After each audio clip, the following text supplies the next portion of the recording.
Fellas, in today's video, I'll be showing you how to play Cloak and Dagger in this Marvel Rivals guide. Cloak and Dagger is a strategist and one of my favorite heroes to use. They can deal damage and heal. They can also hide their team and blind the enemy.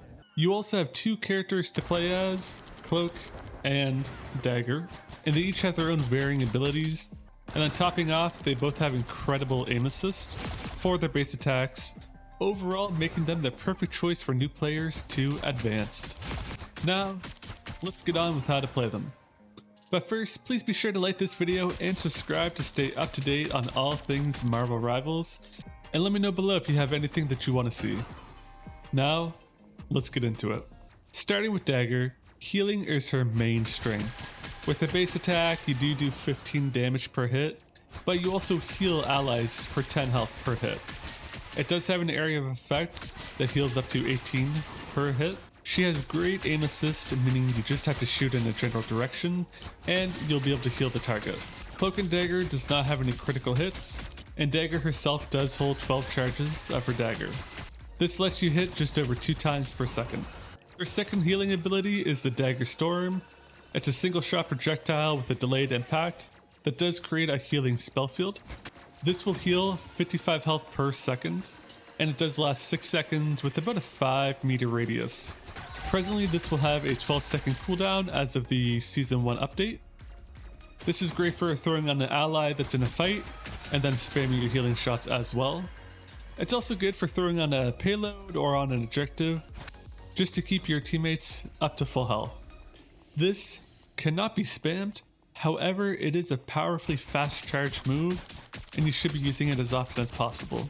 Her last main ability is the Wall of Healing, which is shot in a general direction and heals for 45 health, and the wall lasts about 4 seconds. This may not sound all that great, but it's good for hitting multiple targets at once, and it only has a 12-second cooldown, and it does go about 20 or so meters per second. Between all of her abilities, you should be able to constantly be healing your team and keeping them alive and in the fight. Plus, the occasional damage being done to enemies makes her a fantastic choice, but that's only half of their skills. Pressing shift will turn her into Cloak.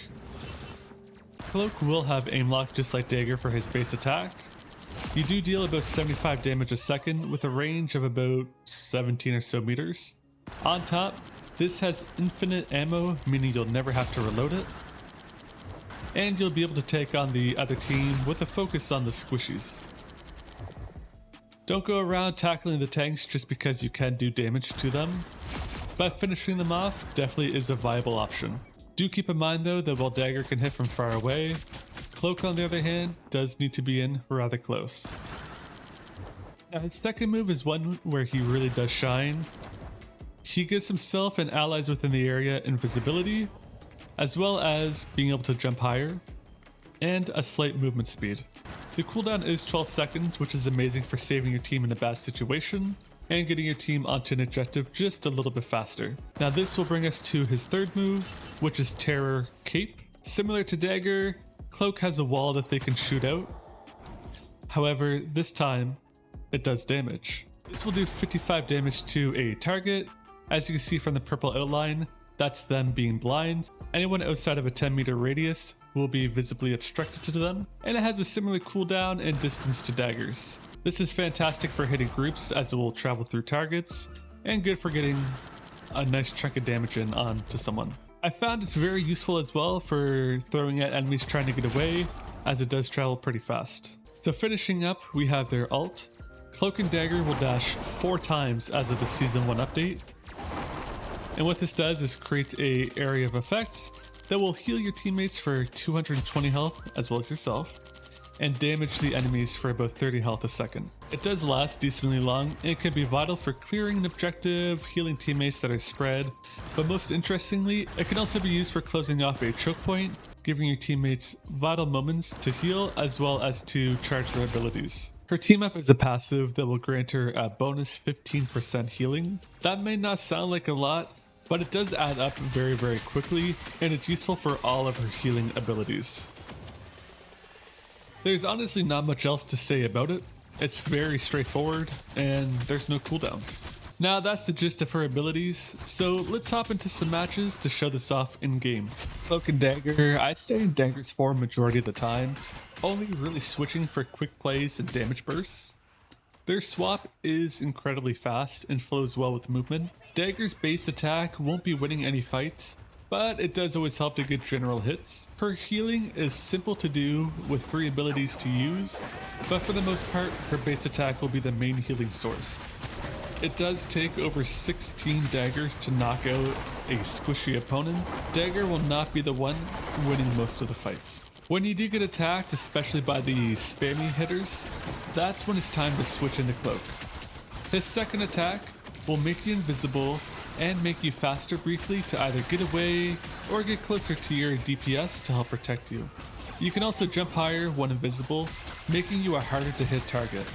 This is great for escaping and general defense, especially when used with your team.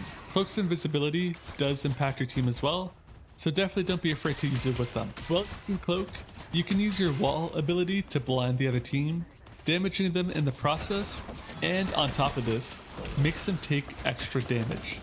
This is great for the start of fights or in choke points, where the wall can hit the most targets at once, allowing for your team to more easily knock them out.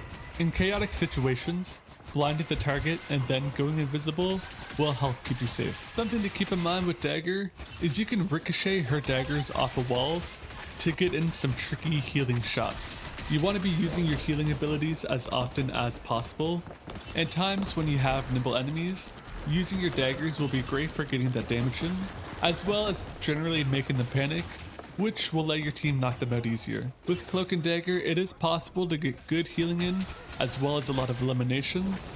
Your focus should be on healing and blinding, but do get some damage in when you can. You can also throw your area healing, the bubble looking thing, down to heal yourself, which might be the better play than trying to swap and then go invisible. As briefly mentioned, use your ultimate in key areas. This is not a great opener or finisher, but during the middle of an attack, that's the perfect moment. As well for blocking off lanes to give your team some precious moments. Use it to keep your team alive and to keep the enemy at bay. Do use Cloak to deal some good damage if you're in a bind or if you see a lone squishy enemy. You swap really quick and you can take down a foe with ease. Plus the aim lock helps with ensuring your damage actually hits. Don't be afraid to fight, but do be mindful of who you're fighting.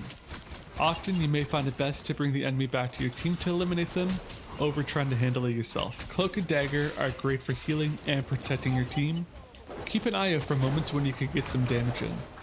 Be healing as often as possible, but use all of your abilities you have available to you.